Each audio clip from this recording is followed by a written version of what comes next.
as we go through the colon, can you tell us where we are and also explain the importance of a proper bowel prep? Of course. So what we're looking at initially here is a little divot in the middle of the image, which is actually the opening of the appendix.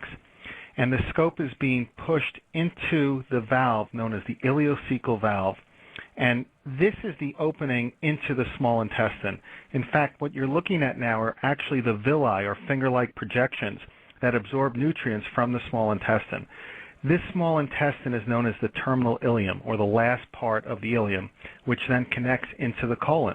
The scope is being withdrawn now from that terminal ileum, and it's going to bounce right back into the colon, which is where we're at now, looking again at that appendix opening. And the scope is now going to start looking for very flat polyps and protuberances that could potentially have the risk of turning cancerous. The key here is that the colon is so well prepped that these flat polyps, or pedunculated polyps as they're called, would be seen on this visualization with the colonoscope. We're looking around each fold. You could see the beautiful vascular pattern. That's very healthy and normal. And every time we look around each fold, we're looking for something that could potentially be different from the surrounding tissue. It could look like a bump, or it could look like a change in that vascular pattern. And if we saw that, we would want to remove that and keep that from ever developing into cancer. And that's really the way colonoscopy prevents colon cancer, by looking for these polyps. The images are spectacular. This is an image of the liver, actually, where the liver is pushing on the colon. You don't actually see the liver, but you see the impression of the liver, known as the hepatic flexure. As we pull back now, we're in the transverse colon, or the middle of the colon, and you can see it has a triangular appearance.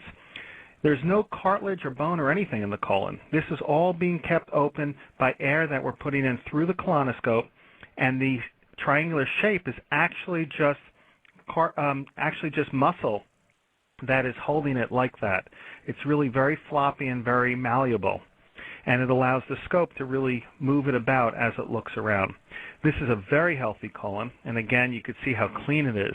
Once again, the importance of that bowel prep, because the cleaner the prep, the better it is to see polyps. And what we are most concerned about are flat polyps that might be difficult to see, especially if the bowel prep isn't perfect. Now, as the scope is being withdrawn, there are knobs on the tip of the scope that allows the tip to be deflected up and down, and there's also a suction through a small hole that runs through the scope that we could also access the inside of the colon with different devices if we were to find something like a polyp, or if we wanted to take biopsies. So really the patient at this point is not feeling anything at all. They're sedated, they're probably sleeping, and this whole movie, which Robin Williams calls Your Own Private Discovery Channel, is really going on with them completely unaware of it. But often patients find the images quite interesting, and the human body is really spectacular.